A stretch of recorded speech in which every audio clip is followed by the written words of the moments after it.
Heroclix Year Review coming right up. Mr. Clicks Flicks is brought to you by Lucky Dice Cafe out of Huntsville, Alabama, home of the ROC. No matter if you're in the United States or around the world, Lucky Dice Cafe has a winning role for our gaming needs. You can visit them at luckydicecafe.com or on their Facebook page using the link found in the description of this video. Alright guys, so like we talked about, we're going to be discussing 2018 Heroclix Year in Review with a friend of the channel, Mr. Edward Sheldon, Darklogos from the Starting Over podcast. Why don't you say hi to everybody? Hey, what's up, everyone? All right, so why don't you go ahead and introduce yourself to the handful of people that might not know who you are, who really should. I am Edward Sheldon, aka Darklogos. I am the classic OG of Heroclix meta or / competitive commentary. Yeah, he's the dude. If he has a YouTube channel, go over and subscribe to that. Highly recommended. Gets into like the little tiny details that you wouldn't even think about. So definitely give him a sub. So we're going to go ahead and get into this. This is going to be a little bit of a long one, so buckle up, ladies and gentlemen. So we're going to start off with, you saw, I assume, like everybody else, the WizKids Open and ROC pseudo merger. How do you feel about that, like in just broad strokes generally? Do you feel like that's good for us as players or bad for us as players? I know there's like little details that we don't necessarily like or we do like, but in general, is it good for the player or bad? If I look at it, it's good because Kenny and Howard are involved. Mm-hmm. Okay, Kenny Pena and Howard Brock. It's bad because we're losing a lot of things I feel that define the Rock, like Rock Limited for number one. I think that losing that because that benefits WizKids is not a good idea. Mainly because WizKids tried to do a Golden Age format, and then because they failed once, they decide failing was bad and just dropped it instead of saying, why did it fail? Mm-hmm. And one thing that they never wanted to do was institute a ban list, which is something that is mandatory when you have that amount of scope of figures. Yeah. Yep. And so because of that, they ended up having Howard make probably one of the not so great decisions to get rid of Rock Limited, because it's not that the format didn't work, it's just that WizKids doesn't make money off of it, and I think that's evident. Now I think the sort of other thing that we have to consider is how they're doing the point system, how they're also prizing.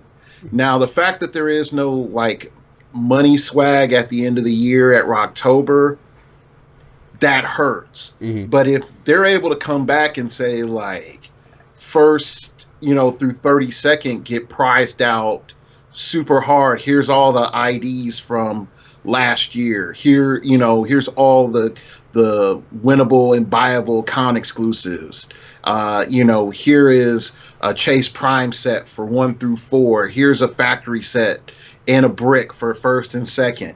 Like, then I have a reason to care again.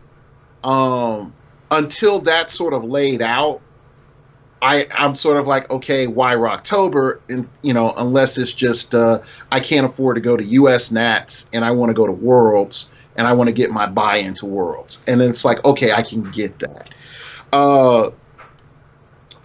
From an organizational standpoint, I think that Rock and WizKids have to look at Majestics and ask themselves, definitely this time next year, how has Majestics affected the landscape?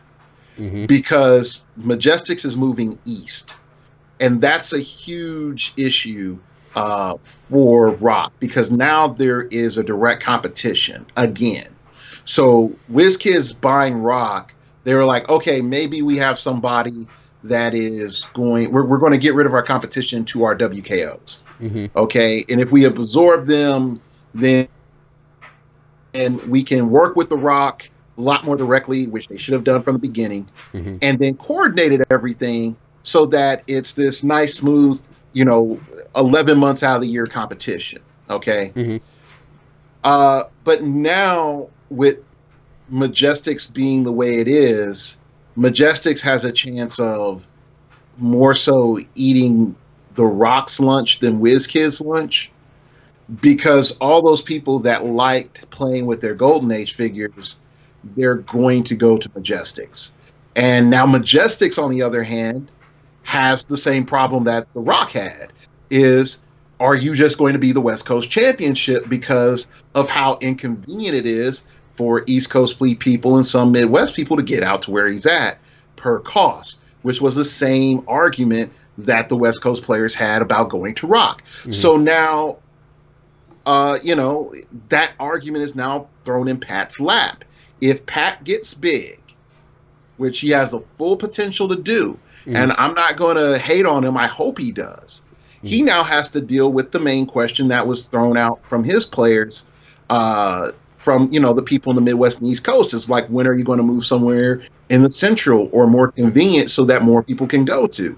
And unfortunately, politically, it puts Pat in a very horrible situation, because if he keeps the things the way it is, he's going to have a hard time selling Majestics to some people, because they're going to say, like, you're right after Worlds, or you're too close to Rocktober, or this, that, or the other. I don't know if it's worth me even hosting it, an event, so that I could even send one of our, or have one of our guys go out there, because of the cost. Because you're talking about going to Rocktober and then going to Rocktober and mid-October if it stays the same. Last weekend of November, first weekend of December is Worlds, and then the weekend after that is pretty much Majestics. Like, that's a huge problem. Mm-hmm. Like, just from a cost perspective, and as a team organizer, you know, my guys want to go to Majestics. My guys are still sort of thinking about Rock. My guys will go to Worlds, but Worlds, we can guarantee get paid. Right. You know, I can guarantee get paid off of Worlds. Mm-hmm. It doesn't matter where I place. Now, I won't front. I've been doing real well Worlds the last few years. Mm-hmm. Okay. But I can get, even without that, if I have my things set up, and I tell my locals, I'm like, look, I'm going to go buy you con exclusives. Mm-hmm. You know, I upcharge like $10. Mm-hmm. I make a little bit of money. Now, if I was, you know, selling to people I didn't know, I could upcharge $20 or $30, still undercut the market and make a lot of money. Right. Yeah. So, like, real talk, like, I can go to WizKids events and make money. I can't guarantee make money going to these other events. So there has to be something that balances out, I feel. But I think the landscape is good if you're looking to compete. Mm-hmm. Because now, realistically, that barrier of entry into something competitive is minusculely low. Like, Winamaps are actually desired. Mm-hmm. Okay. Whatever your Majestic's lowest level of VIT's going to be, mm-hmm. it's still going to draw people. Okay. States are going to have a Chase Prime set of the Mighty Thor, which everybody's going to be like, praise God. Yeah. I want a chance at a Mjolnir. Yeah. Okay. So I think it's going to be, you know, I think it's great.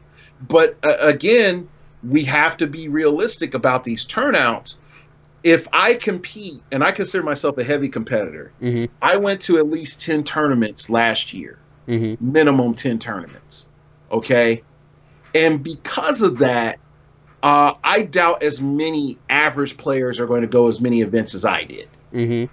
Okay. So you can start wondering, if there's more and more events around, are you getting more of those local players to come out and compete? And if in the back of their mind, they think that they're going to have to deal with the same jank over and over and over again, they're not going to show out. So you're only dealing with that same established group of players. Right. And I think that's your problem. If it stays the same group of players, then this is going to actually hurt everybody's bottom line. Yeah, I think you'll definitely experience some player burnout if you know, they don't vary up the builds, or the prizing doesn't pull people in. Like you said, I think getting rid of Rock Age hurt. I understand why they did it, but that doesn't mean that I like it. And I think they could stand to make some money if they had a limited format or some kind of restricted Golden Age format, just because people would buy. When was the last time you even thought about buying anything from Hammer or Thor? You know what I mean? But it's been a couple of months. But if you thought, hey, I can really use figure X from this, then maybe you'd buy it, which would mean that WizKids knows that even if something doesn't sell up front, maybe a figure will come out later that works well with it, and then people will buy it. So it's not like, oh, this set's 4 years old, nobody's going to buy it ever. So I think it's a little short-sighted for them to say that, you know, Modern Age is the only thing that sells. And I also know some people too that purposefully don't buy because they know that in 2 years it's going to get rotated out anyway. So that, you know, it's a double-edged sword. I see why they did it. I just feel it's short-sighted. But right now, yeah. I've heard you talk too that with Rock getting rid of the payout, that does leave a bit of a power vacuum that Majestic seems like they're trying to fill a little bit for pay. So we're gonna see, I guess, how that shakes out. I'm one of those people where competition is always good. So we will. I think it might not work out for them, but I think us, the players, it'll work out for them trying to put butts in the seats. You know what I mean? They're not going to do something that people don't like if people continue to not like it and not show up. Right, and even more so, you're starting to see these other minor circuits that are trying to come up, be like, "Yo, man, we got some money at the end. Yep. You know, it's a little bit higher entry, but you do well enough, you make your money back, right? You know, or you might come out with a little money, you know, that sort of thing. I want to see how those turn out, mainly because if players are willing to risk to go to Texas or Arkansas or Kentucky or whatever for money matches, then we're going to see another side of the game. And I think once that money, you know, I hate to say money market, but once you see that money tournament scene rise up, and you start, if you see a money tournament, and I kid you not, and there's 50 players there, it's going to be a whole new world. Oh yeah, for sure. It's going to be a whole new world, because not only did you prove that event was profitable from the organizer perspective, but you can say, like, I was profitable enough to make money off of this event, and now you're going to see like this groundswell of people. But again, like I said, if you can get that amount, and I really specifically say like 50, not like 20 guys and a pair of dice, but if you can get somewhere around 50 players going in for that money, I think you're going to see a lot more serious consideration for some of these minor leagues. But the money is where it's at, and Pat is going to win. Pat's just going to win. He has the product. He has access to buy enough WizKids product. Okay. And he has, you know, he has the butts and seats. He has Majestic CCG, which is the only website right now that I see surviving the downfall of Realms, being a focal place for Heroclix. I mean, that and the Rock page. So two.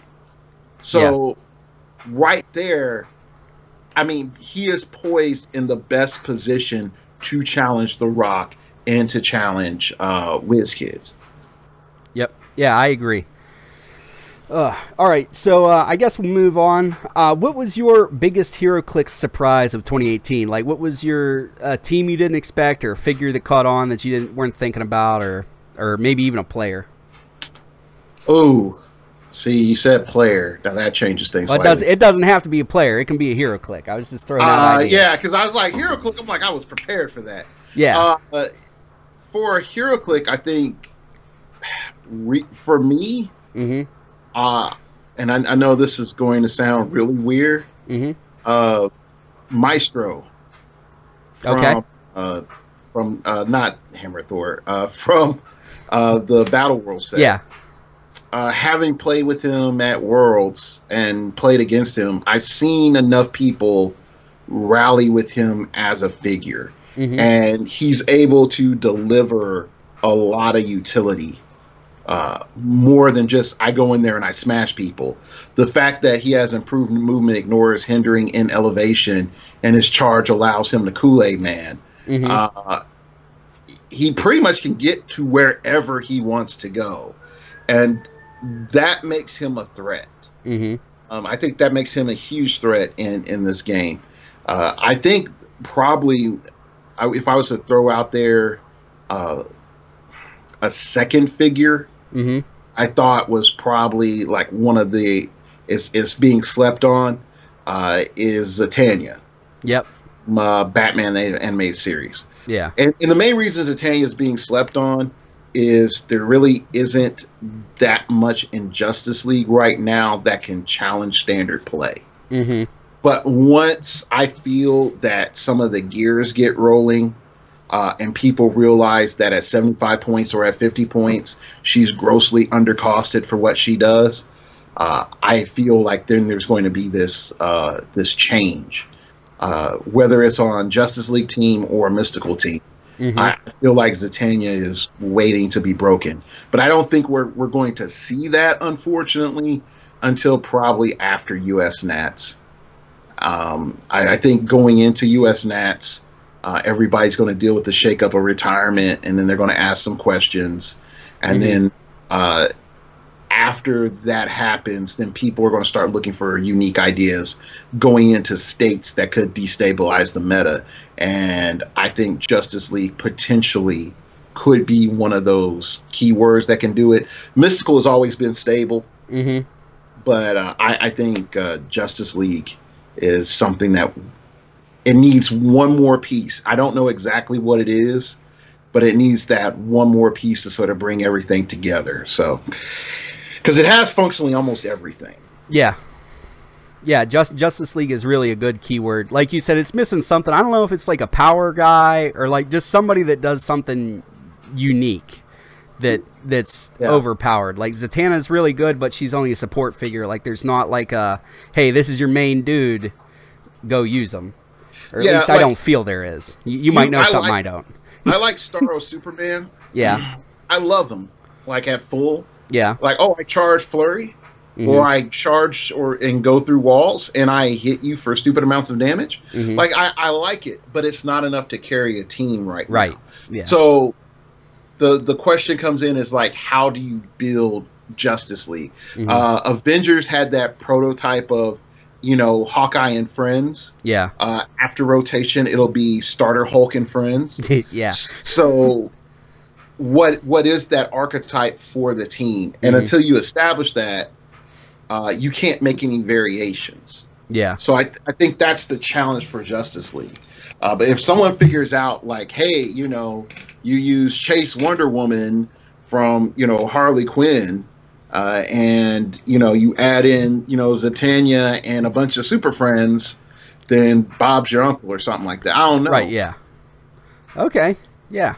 I don't know what surprised me. I wrote the questions, and do you think I thought about them? Probably not. But probably the biggest surprise for me so far is just police keyword. I didn't realize how strong that thing's been getting until you start really looking at them. There's just a lot, especially with Battle World coming out. There's a lot of stuff, and I guess if I'm thinking about a figure that's surprised me the most, is going to be that Prime Thanos that can copy generic keywords, because basically every generic keyword has a main attacker now. Right. So that was probably my biggest surprise of 2018. But all right, so the next thing we're going to talk about is competitive play and competitive nature. This is something you've been talking about this for like at least 3 episodes that I can think of on your podcast, and I thought it was such a worthy thing to talk about, and maybe we get a few more people into the conversation talking about it here. Is give people your general impressions, and we'll get the conversation going. Yeah, and sort of with our building it back up is the biggest problem with the community right now is that everybody's trying to be everybody's friend. and there's problems that comes in when you're trying to be everybody's friend, is eventually you have that feeling of, when is it my turn? Yeah. I deserve, you know, it's not being fair to blank. And, you know, these people are hogging the spotlight, or this, that, and the other. There are a point in which, and I want to make it clear, I can be friendly with somebody. I can be civil with somebody. I don't have to be their friends, nor do I have to look out for their best interest. And so most of this, you know, has come up with the Clicked Off crew, and more recently with the Majestics Open, about folks complaining about Dan again. Like Dan is the circular theme for the last 3 months for some dumb reason. Yeah. And so people were like, Dan's intimidating. Dan is coming up there and scaring the tiny little guy. Like, oh my gosh, feel sorry for the tiny little guys. Yeah. And to a degree, we're doing two things. We're one, shaming Dan. Right. Okay. And at the other time, we're emasculating his opponents. Oh, look at them cower like a punk ass, you know, punk blah blah. You know, like, and so because of that, we're not aware that we're doing this. Right. Yeah. We're saying like, oh, we don't like the bullying, but what we're really also doing is emasculating. Yeah. Which isn't good. Okay. So at the end of it, you know, we're like, oh, the David versus Goliath, Steve DiCarlo won, and then he comes in and says how bad he felt and this, that, and the other during the matches, but he, you know, he came out ahead. Okay, great. Okay. So now we are all celebrating Steve winning, which, congrats to him. I'm not taking anything away from him. But then we're in this, you know, diatribe session of beating down on Dan. And I'm like, no. And I feel it's like this. If Dan wants to, you know, turn on the competitive juice during the rounds, or any player turns on the competitive juice during the rounds, that's fine. It's natural. It's fair. But if you throw it back at them and they can't take it, then we have a problem. Yes, I would agree. Yep. Then we have a problem. Because if I'm playing somebody and they're being hyper competitive, and I'm like, oh, this, that, and the other, I end my turn. Oh, I need to do this, and they say no, I accept that. And in particularly for myself, even when opponents have allowed me to take things back, I don't, because I need to expect never to get those. Right. Yes. Okay. All right. And because of that, it preps me, even in my locals, it preps me for being in a competitive environment. Whereas a lot of people are just like, well, I get takes backsies, and then we talk in nice, polite tones, and we never get hype or anything like that. Like, no, that happens. You know, we don't have like FGC pop-offs, you know, where folks will be like, what's my name? Ah, you know, and get all ignorant. And it's like, I whooped you with my Unimind. You know, like no one pops off like that. And I'm definitely not promoting that. Right. Okay. But like even at Team Worlds, like I had some end game and I killed Super Rare Thanos. I straight Pele'd that sucker. I ran out arms wide, and picked up PJ Bolin like he was, you know, like a Cabbage Patch dog. You know, it's like we won. You know? There you go. Yeah. But I came back. I was like, you know, I shook my opponent's hand.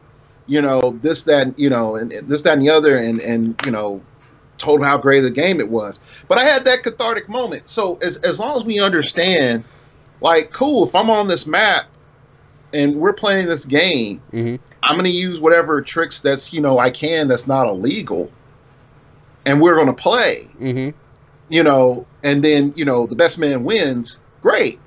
You know, you can add in all your gamership stuff you want. Yeah. I'm not, and I want to say that I'm not pro angle shooting. Yeah. Because pro angle shooting indicates, you know, something's not right.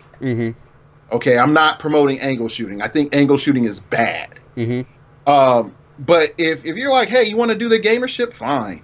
Come at me, bro. But don't be mad if I Jedi mind trick you. Right, yeah. Don't be mad if I say, like, oh, so this is how a champion acts like. Yeah.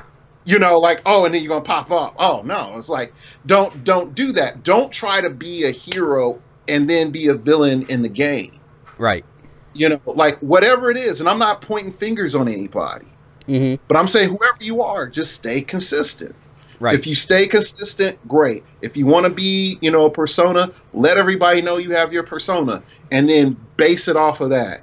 It makes things a lot easier. But if you want to have whatever's easiest for you and just have this slick road where you just do whatever, understand that has a cost. Yes. And you'll get a negative PR like so bad in this game, especially now. Yeah. Yeah, I agree. Full disclosure, I've never met Dan in person. I've only dealt with him on, online and a few things. He seems like a decent guy. But yeah, if you want to go, cold-hearted, stone cold killer in the middle of the game, and you're like, the game starts, we shake hands, good, play the best you can, and we're in the middle of that game and you're doing your best to beat me, that's fine. I accept that. Then we shake hands after the game. We say good game, and then you can be a good guy after that. But I don't expect people to be super lenient or super kind in the middle of a game. It's a competitive thing, sort of like when you play sports and stuff like that. Like I expect you to put on almost put that visor down on your knight helmet, and we're about to do battle. I'm not going to ask for any quarter. I'm not going to give any, and I expect you to do the same.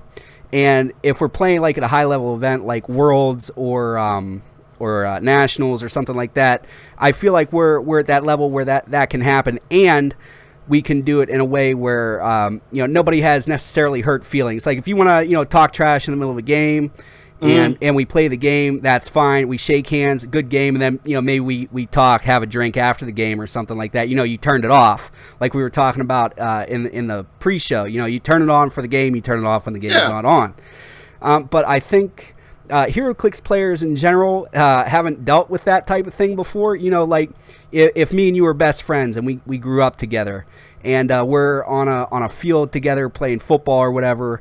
And we're doing our one-on-ones thing, and you decapitate me. Like you figuratively decapitate me. Coach comes over, people are clapping it up or whatever. That doesn't mean that I hate you. That means you got me once, and we're gonna try that again some other time. And after the practice or whatever, we're friends again. I think Heroclix players don't understand that. They think that if that happens once, that all of a sudden you're the bad guy, and it's not like you were trying to improve them. Because if we're playing in a game and you don't give me that turn back, then all of a sudden I learned for in the future, hey, maybe think through my turn a little bit more. You helped me improve as a player, whereas if you give me that back, I didn't necessarily improve. Nothing good happened for me. Right, and then there's like even more so, like there's at Worlds the little mini drama between Aries and Matty G.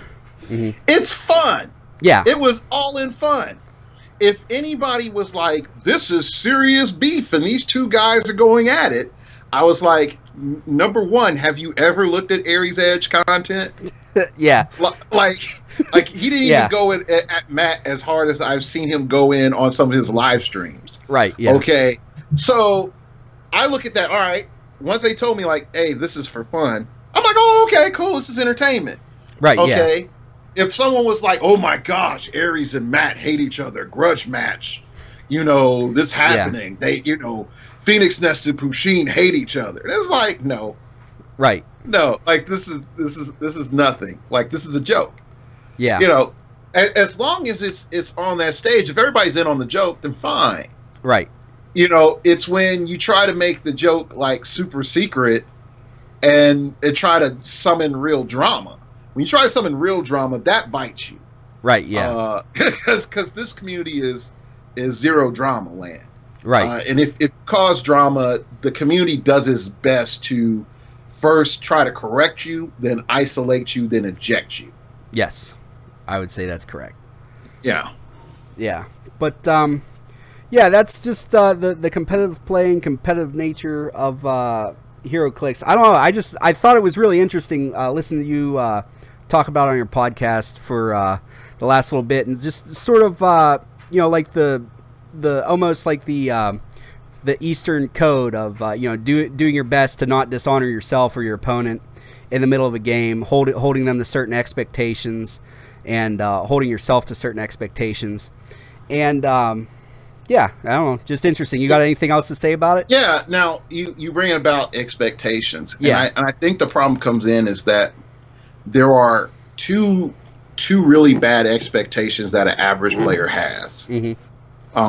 And the first expectation is, I need everyone to like what I play. Okay, everyone must like what I play.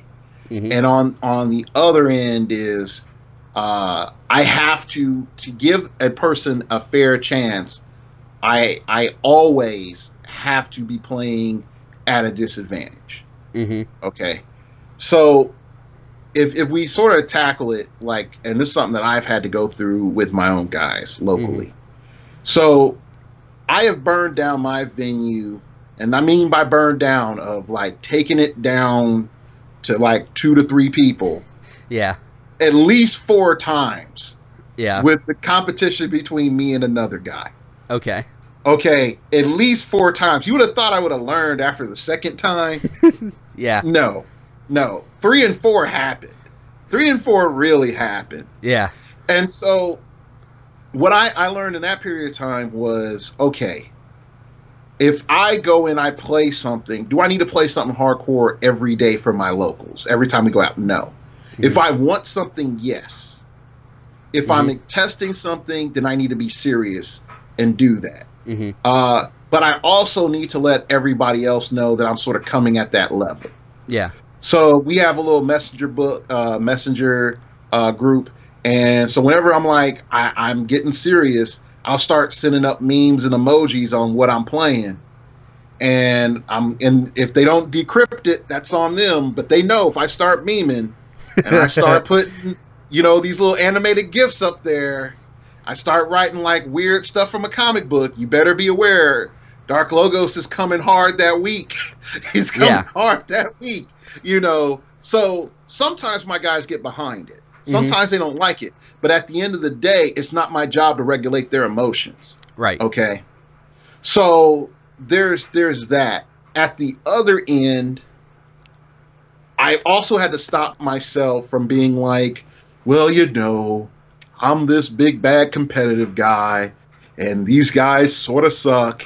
So let me go ahead and put this crappy team out here so that these guys have a chance of feel what it's like to be a winner.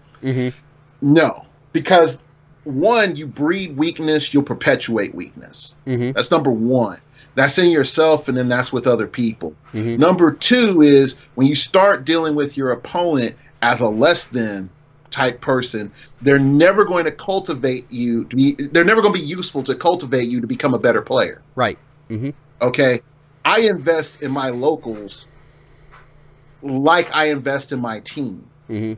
If they want to know anything about tech, I will tell them flat out all the tech stuff. Okay.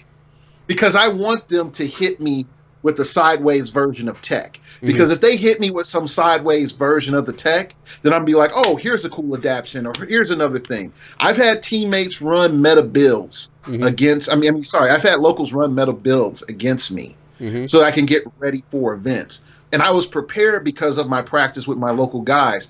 But it doesn't do me any good if I'm babying these guys all the time. And when it comes time for me to go to a WKO or states or even worlds, and I'm like, all right, guys, I need to practice. Here's a Unimind team. Here's an X-Men team. I have all the pieces. I want you to practice against, you know, my new Avengers team. And then they play subpar and you wipe them. And then you're like, well, I think I got it. And then you go to Worlds and you face Lane Miller, and he's running that same Unimind team, and he waxes you so hard. And you're like, I didn't know you could do 80 of those things that just happened. Right. You know, or you face Kenji with the X-Men team, and he's like, oh, I guess I don't get to play now. Right. You know, so if you cut down or burn down the harvest, it's bad. But if you don't, you know, put down the manure and feed the harvest, it's just as bad. You know, Eventually, you're going to have to harvest. The question is there going to be something there to feed you? And I would say, like, that's a problem in competitive play, is that competitive players either tend to go in and completely burn down the venue and burn down their opponents, or they look at them as weak and never cultivate them, because in cultivating them, there's a risk of losing a little plastic man that's worth $5 on eBay when they want it, or a big plastic man that's worth $50 on eBay when they want it. That's too much risk. Right. Yeah, no, I agree. You definitely need to help out where you can, but not just hand them wins. Basically, we've been talking about it for a half hour now. It's just try to improve them as players. Try to improve yourself as a player. Because, too, like you're talking about, if you never help them to get better, then you're just going to stay at the same level. So if you're 2-2 when you go to nationals now for qualifiers, even though there's no qualifiers anymore, you'll be 2-2 forever if you don't make anybody at your venue better, or you don't play against better people. That's just how that's going to go. Whereas if you help them get better, and like you said, you're like, oh, well, here's what you played, and I know that I went in on you hard, but had you done A and B, I couldn't have done that, and you could have won. Well, then that doesn't give them the safety net of you helping them in game, and you didn't give them the turn back, so they learned, and it stung, and they got something out of it. But you also helped them in case they didn't understand. You're like, hey, you had it, you just didn't know you had it. And I think that's really helpful. And I think a lot of people miss out on that is that they don't have to have. You don't have to give them back things in the middle of the game, and you don't have to just tell them things after the game. Like it's a combination, sort of both, depending on, know your audience. You got to know your audience. Yeah, and I've learned this. It's easy to say, like, oh, my guys aren't competitive, or they're not good enough, or this, that, and the other. And then you travel around and you start to see some of the talent that's out there, and then you realize, like, the upper echelon. Like your local guys are most likely not as good as those guys. Okay, because they have systems in place to make them good players. Okay, but when you look at the average team, the non-marquee teams, the guys that come out there, it's like, we got a shirt. Yeah, we're a team. Yeah, your local guys are probably somewhere around plus or minus one of those guys. Okay. And because of that, people think, well, I can't go out there and do competitive because I can't compete. I'm like, no, you can compete. Now, the question comes in is what people define as success and what people define as failure. And this is something that I'm even working with myself, is most people will look at, oh, it didn't go the way that I wanted, so I failed. So that's the end of it. And that's the worst way to look at failure. And like I said, hey, I'm working on this right now. This is the sermon I preached to myself. Yeah. But if you said, okay, I failed, why did I fail? Don't try to Candyland it for yourself. Don't put the rose-colored glasses on.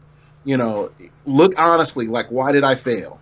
And don't blame others. Look realistically, and like, okay, let me try again with these course corrections, and then see what happens, and understand by going through, not hitting your goal, that you're still going to get some gains. Right. Like, getting those gains is what matters. And then people think, like, okay, once I'm successful, then everything unravels and everything comes together. My bad, not unravels. Yeah. Everything comes together. But the problem is literally once you get to the top, that's when it unravels. Yeah.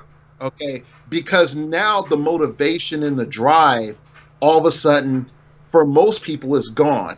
A lot of folks will say, like, I want to be a 5-time world champion of Heroclix. And I will say, you're a liar and the truth is not in you. Because, okay, the moment that you win that first championship, you get it or get something even close to it, are you saying to yourself, ooh, that was a good 5 seconds of feeling. Time for me to go back in and figure out what I'm going to do next year to do this all over again. Most people aren't going to do that. Yeah, I'd say a lot of people don't have that. They don't have that in them. Yeah. They literally do not have it in them of, okay, time to go back to the drawing board.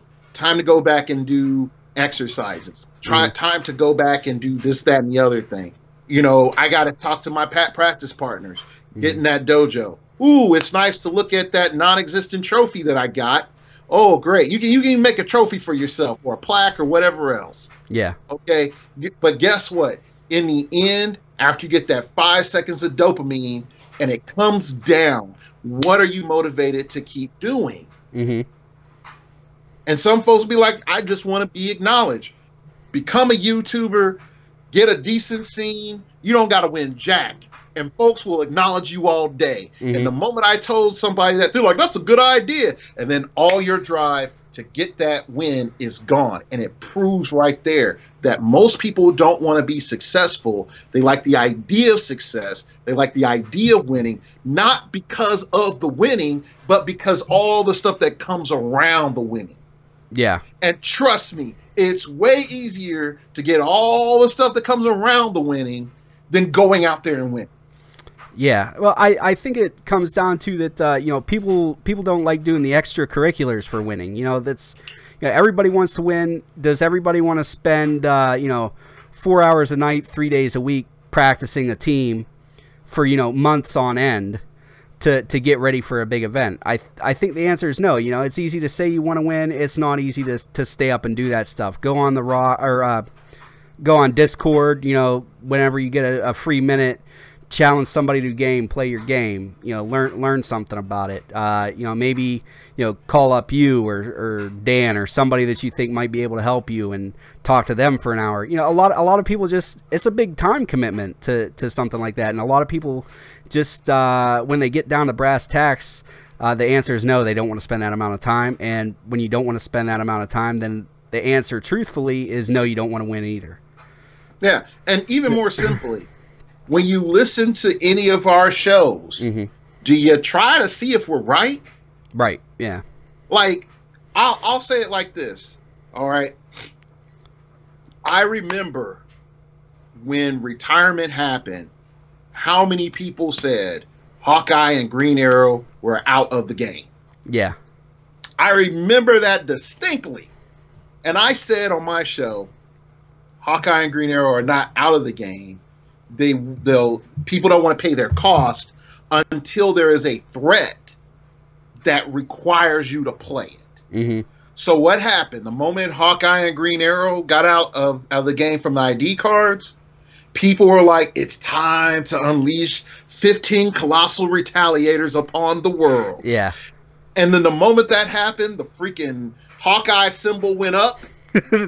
And people were like, oh, you mean to tell me if I run an Avengers theme team, that's plus 22 because of these godforsaken giant girls? Yeah.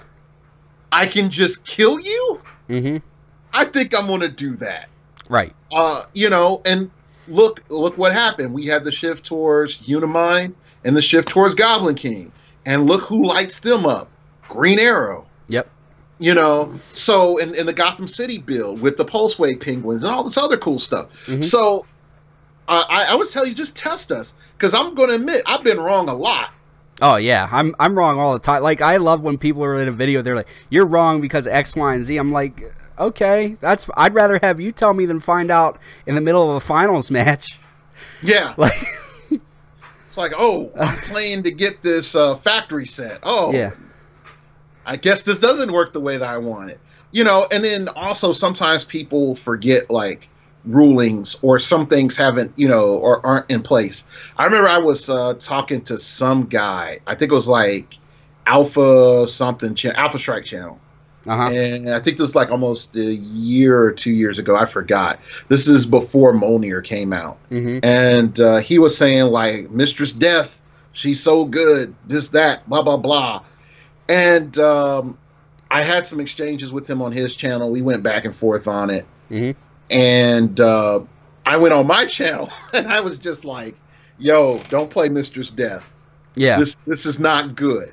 And then I specifically remember saying, people in the future that are listening to this, if some new mechanic comes out that makes her good, I don't know about it right now. Yeah. I just know right now by herself, she is not that good.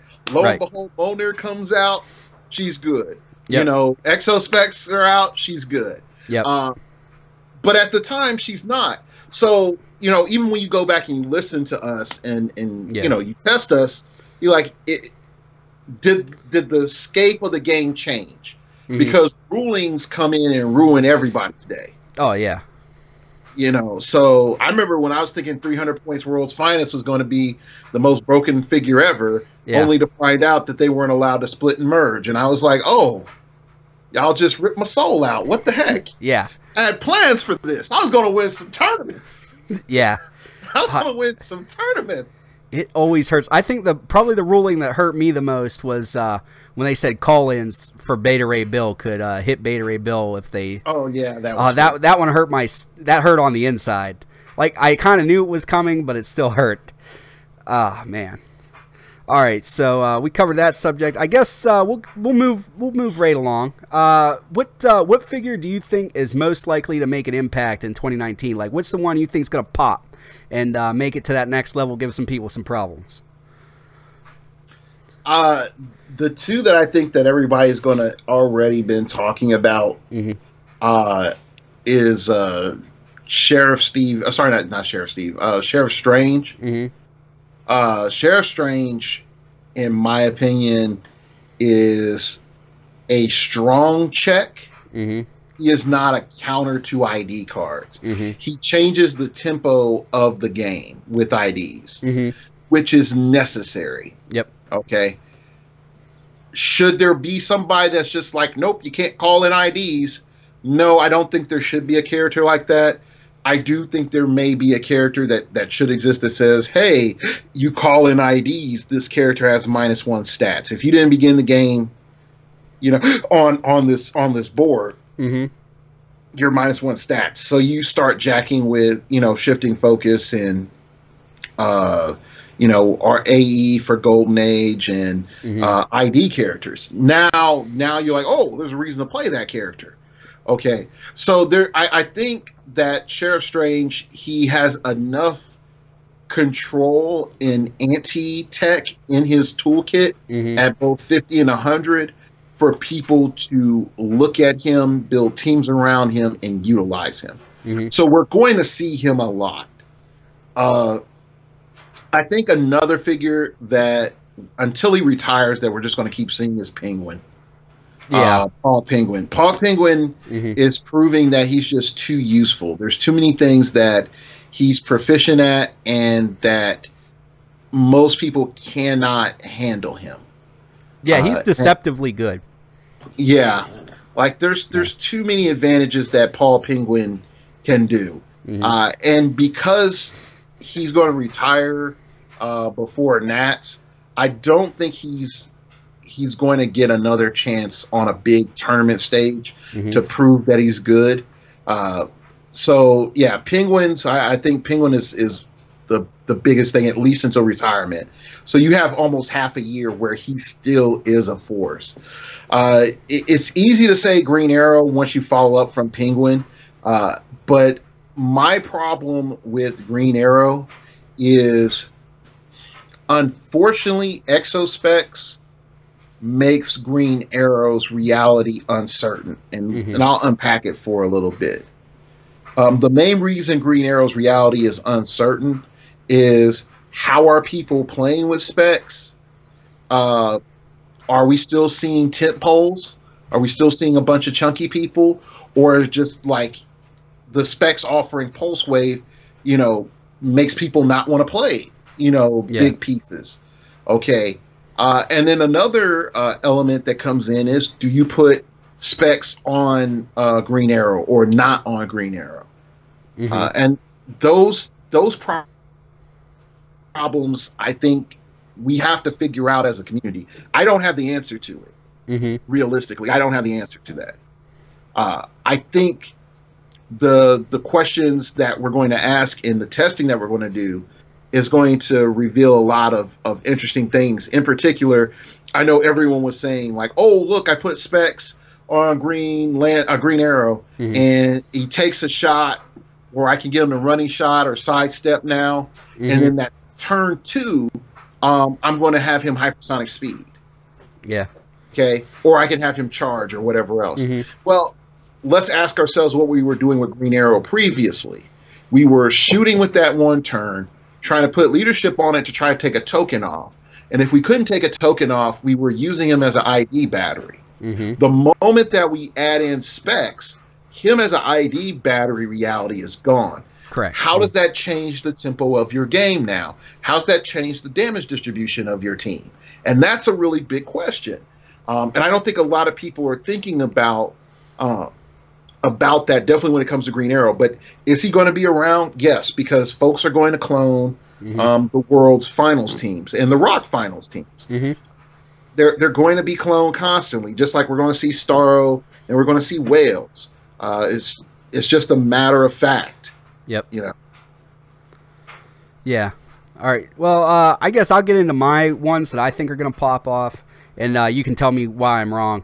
So the first one's going to be 40-point Gray Ghost, just because I feel like there's too many things right now that are spawning tokens. You got Groot, you got Starro, you've got the what's his name? Devil Dinosaur still from Superior Foes of Spider-Man. Just floating around, making all these pogs. You know, he's not really that survivable. Like you don't want him to get hit at all, but it's a global effect. So if you just put him on the board and you leave him there, he does help your team. And I feel like, especially against Starro, and I anticipate seeing a lot of Starro, like you said, just on copycat builds. It slows it down enough to where I think you'll be able to contend against it with other things. He has the police keyword, which is pretty good. Celebrity's not that great, but what else do you have? Gotham City, I think. So he's not bad keyword wise. And the other one that I really like is another sheriff, but it's Sheriff Steve Rogers, for his special that opponents can't replace or increase their attack values when they attack him or adjacent friendly characters. You know, so he's effectively has a 20 defense from range. Now they can't outwit his defensive power, which is a thing, but I think you're going to see some like low key Nighthawk Prime style stuff with him. I'm not entirely sure, but he also has leadership and he has the PD team ability to decrease stats on your opponent. So I think those are the two we're going to see a lot, just because Perplex is pretty prevalent, especially on X-Men stuff, where I think Sheriff Steve will start helping some dudes out. Yeah, Sheriff Steve is Bizarro Green Arrow's replacement. They're trying it in a different way. They're like, okay, I can't redirect attacks because that's just lame. Okay, all right, right. But you don't get mods. And I can still lower your stats. Yep. And it's like, oh, so you mean I can't use Range Combat Expert? Yeah, you don't. And when you start combining that with a defend, and if we ever get a high defense stat defend in the game again, which I don't think game design is going to do that ever. No. I don't think game design is going to give us a defend past an 18 defense. No, I don't think so either. Yeah. So if you're able, if you know, you're able to get that 18 defend and then have your energy shield deflection and whatnot, or combat reflexes, I think that, you know, Sheriff Steve is going to be great for most teams. I think also one thing with Sheriff Steve, people can start thinking of the inverse problem solving, which is I can't up my stats, but I can lower my opponent's stats. So let me start looking, you know, at those concepts. You know, right? Like that as an idea is not bad as well. So I like Sheriff Steve. I know there's a couple of people on Phoenix Nest that like him. I do think he's going to show up on builds. The question comes in, how is he going to show up? What role is he going to have other than just standing there? And he's at best he's going to be is on a generic theme team. Mm-hmm. So like, is he just an ID call in character and just sits there? That's my question, because unfortunately, most of our supporty characters, they've had a minimum role of doing some like global effect, mm-hmm. or at least force-wide effect, mm-hmm. while at the same time giving you, support power, like prop, perplex, outwit, support, mm-hmm. stuff like that, enhancement. Yeah. Sheriff Steve just has PD, which mm-hmm. isn't bad. But if you face another Sheriff Steve, right. Yeah, it's not as good. Yeah. Yeah. So I think there's some questions of like, what is the role of Sheriff Steve? Mm-hmm. Now I know some people will also say, well, you run the two sheriffs together, Sheriff Strange and Sheriff Steve. Yeah. And I would be like, okay, there's something I would argue is missing. Yeah. But yeah, like I don't disagree with your picks. Yeah. Oh, okay. Well, I feel better now. So let me think here. So we're down to obviously neither one of us are privy to information on what's actually going to get made in the next year. But what figure do you hope gets made? Either like a mechanic or a specific character. There are two characters I said if I ever won Worlds I would make. Mm-hmm. They made a decent Green Lantern, so he was on my list, so he's off now. Yeah. He got replaced. So one is Icon. Okay. And from DC, and the other one would be Soul Brother from Brother Voodoo's. You ever see, his brother, his actual brother. Yeah. He's called Soul Brother. Mm-hmm. Yeah, I would make Soul Brother. Neither of those characters are ever getting made. Yeah. Neither of those characters getting made. Yeah. So, because I know neither of those characters would be made, that's what I would want the direction to go into. But since it's not going in that direction, everybody said Fantastic Four. Yeah. Everybody said Fantastic Four because Surfer and Doom need to come back. Yes. In particularly Doom. Mm-hmm. More than anything else, because we need a slightly tanky control piece in the game, or at least a slightly tanky, like Mother May I mildly offensive piece. Mm-hmm. Somebody that's just like, Doom says you can't use outwit or perplex. Mwahaha, this turn. Yeah. Mwaha, I'm Doom. Negate magic. Or something is like ultra technology. You pick either magic or technology. It's like, right. Doom's stats are +2 for every person that are less points within 5 squares of Doom. Something cool like that. Like, Doom is just stupid with minions around. Yeah. And when he's not, he just takes your stuff away. Right. Like, yeah, that's Doom. Yeah. Silver Surfer, mainly because we need another character in the game that's high mobility, moderate damage output, that forces the game to be mobile outside of a transport. Mm-hmm. Okay, and I know some people are saying like, oh my gosh, Darklogos, you wanted to go back to the hypersonic speed Superman days where they're just running around the map and you can't catch them. No, I'm not saying that, but I am saying is we need to have some more mobility in the game instead of a deploy, because the only thing that we're really doing with taxis now is creating the engage, and then taxis just jobs are done. Yeah. So if you had a reason to guard your taxi instead of just be like, so what, they blow up my Blackbird, whatever. Right. The fight's happening now, and they can't run. Yeah. So if I had like a Silver Surfer who's like a 7 range and a 13 movement, and he's 11 attack, 4 damage, precision strike, 2 targets. Now you got to chase him. Right. You got to chase him. Right. You can't play with that. Right. Even if you said like the old Surfer where he can't make melee attacks, he has to only do range attacks, and he doesn't have any improved targeting.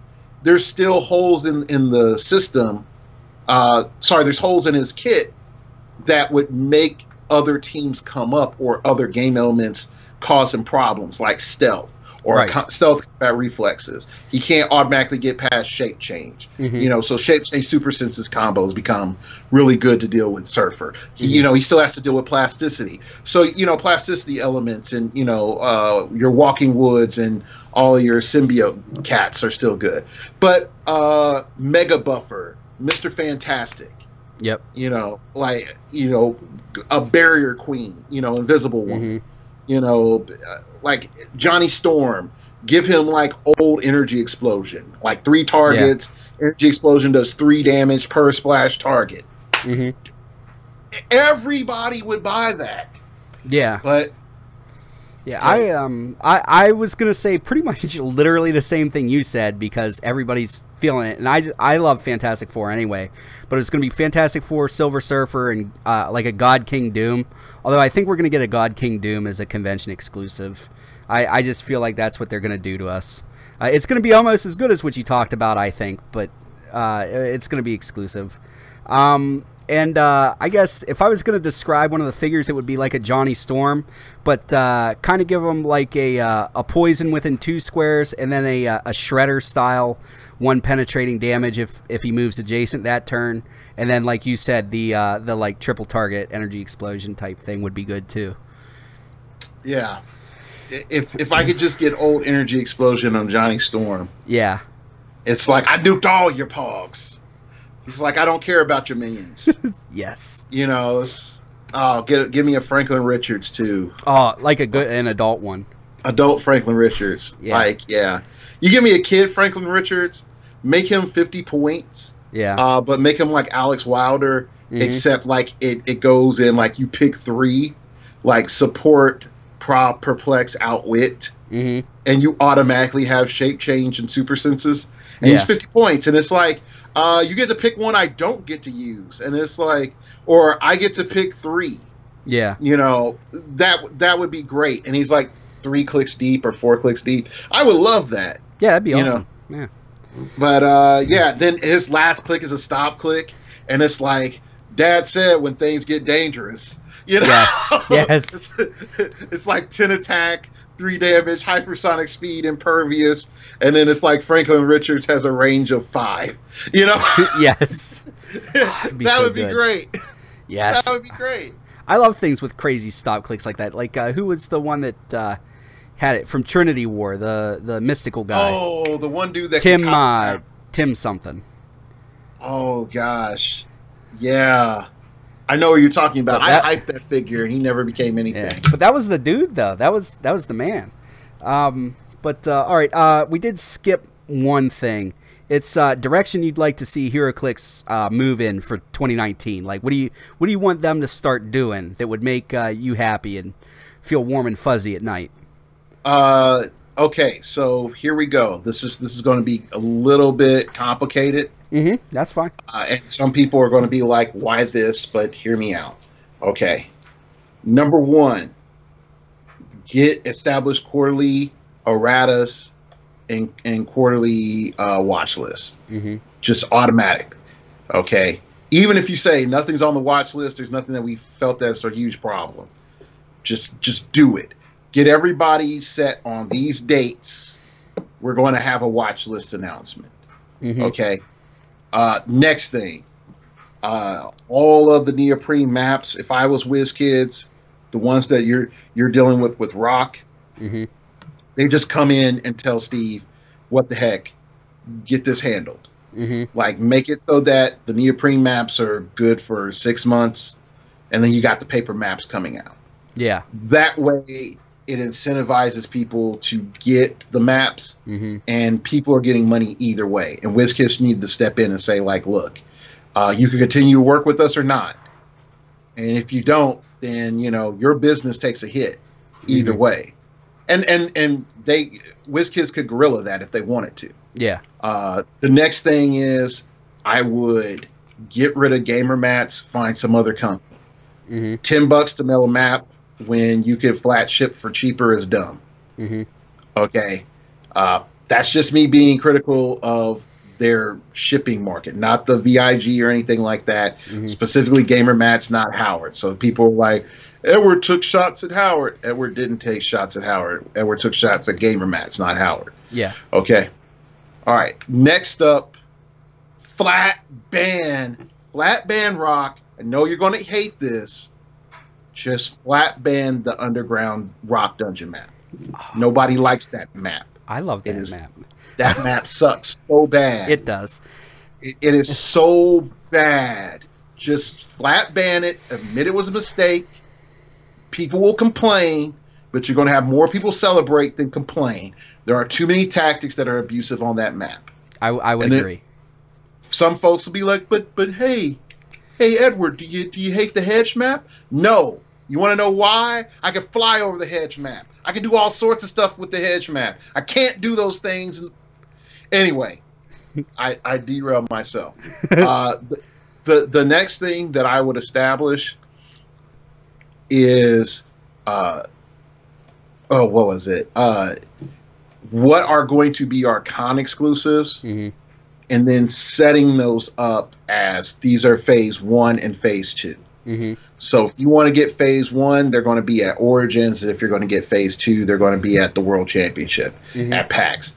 That way, if you go to either, you are not screwed. Yeah. Like for selling or anything else.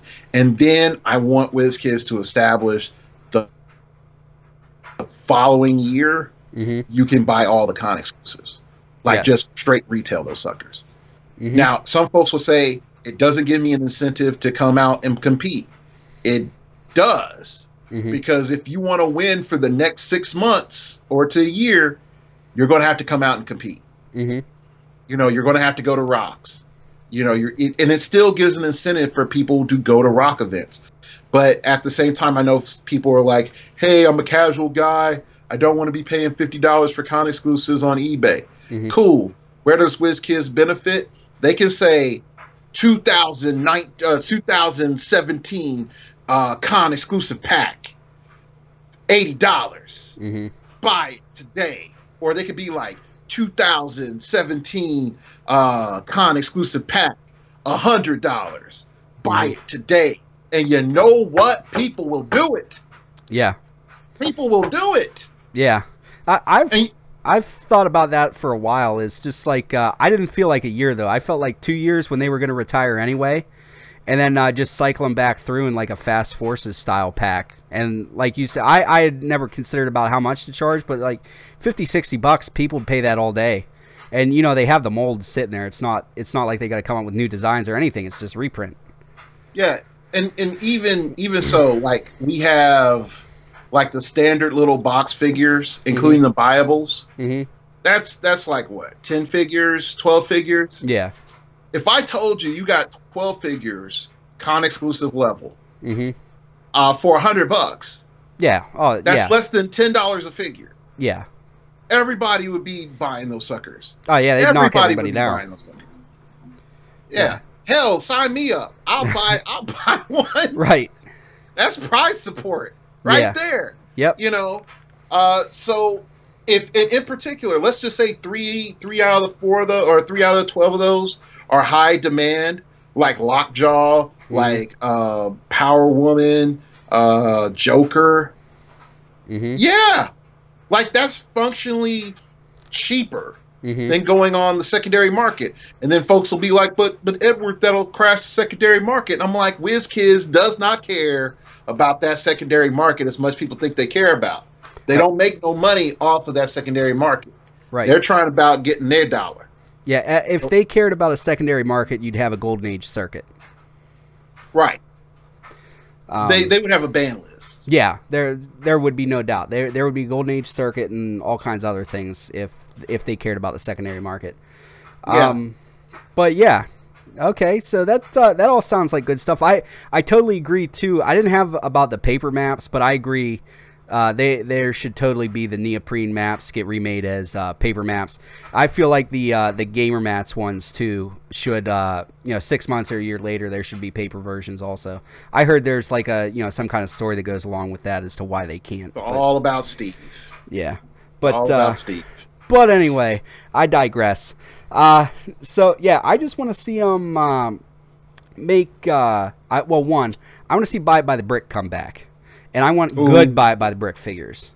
It doesn't necessarily have to be that they only produce 5,000, but I want something where I buy a brick, I get something cool. I don't want a resource. I want like some kind of good marquee figure from the set that is, it doesn't even have to be broken, just good for the points. Because there were so many of those figures where it'd be Buy It by the Brick, or like they were calling it, the marquee figure, where they were terrible. They were sometimes they were the worst figure in the whole set. And you're like, why did I even do this to myself? But they need to bring that back big time. And they also need to bring back things to encourage new players. So like new Guide Night style stuff I'd really like to see. And the only other thing would be I'd really like to see them have more of an emphasis on when something does get errated, that instead of just having it denoted on the web page, that they would send, like they did with the Turtle Vans, they'd send a number of replacement cards to each venue that requests them, since they made it so that you can't do print and play anymore. I feel like that would be something that would be really worthwhile. And it, I don't know, it always kind of sucked to me to be like, oh, well, to tell somebody where they just had something and they didn't know any better. Oh, well, that doesn't work anything like that says. Here's what it actually says. And it's in some ambiguous place where if you weren't like hardcore into it, you'd never even know it existed. So I'd like to see them do that. And I guess those are just my big things. And I'd like to see them support something other than modern, but we already kind of talked about that ad nauseum. I don't think they're going to do it, but I wish they would reconsider. That brings us to the end. So Mr. Shelton, if somebody wanted to find you or support you somewhere else, where would they go to do such? They can find me Starting Over Podcast on YouTube. That's the main place where you can find me and all my interesting ramblings. This year, I got feedback. More people wanted to hear what's inside your head type stuff. So I'll probably have a little bit better mix of that and what's going on in the game. You can follow me on Twitter. I actually advise everybody just follow me on Twitter, because YouTube hates YouTubers, but Twitter don't care. So follow me on Twitter at StartOverPod. It came from outer space. My Twitter is more interesting than I am. But more importantly, Twitter, as soon as I upload an episode, it goes out on Twitter. Whereas you might not get a notification. You might not get the little recommended videos of me uploading something. Yeah. So yeah, just follow me on Twitter. You'll automatically know when a new episode's going up. You can donate to me at startingoverpodcast.blogspot.com and just check out there. I have a little PayPal link. Everything I do goes to the show like everybody else. And then, I also have like a Phoenix Nest and a Starting Over Podcast T-shirts that you can get in the link below my show. So that's my standard plugins. Shout outs to my Phoenix Nest members. And we're gonna come strong 2019. I see it. I like it. All right, so if this is the first time joining me, thank you. This is Mr. Clixflix. You can make sure to hit that subscribe button. But like Darklogos said, that doesn't always work, so you can also follow me on Twitter at Mr. Clixflix. There's also a Mr. Clixflix Facebook group. There's always all kinds of cool stuff there. I share memes and stuff. It doesn't really carry over to YouTube video too well. And then you can also, if you feel like making a small donation, I am on Patreon at patreon.com/MrClicksFlix. Even just $1 really helps the channel. It's surprising when you get down to these small channels like all the YouTube channels, how much just what you would consider not a lot of money does help. So that's all we have today. We want to thank our guest one more time, Mr. Darklogos, for joining us. Always a pleasure to have you on. All these little pearls of wisdom, almost enough to make a whole necklace out of this time. So all right, guys. So that's all we have today. Please remember that it's only critical miss if you don't have probability control.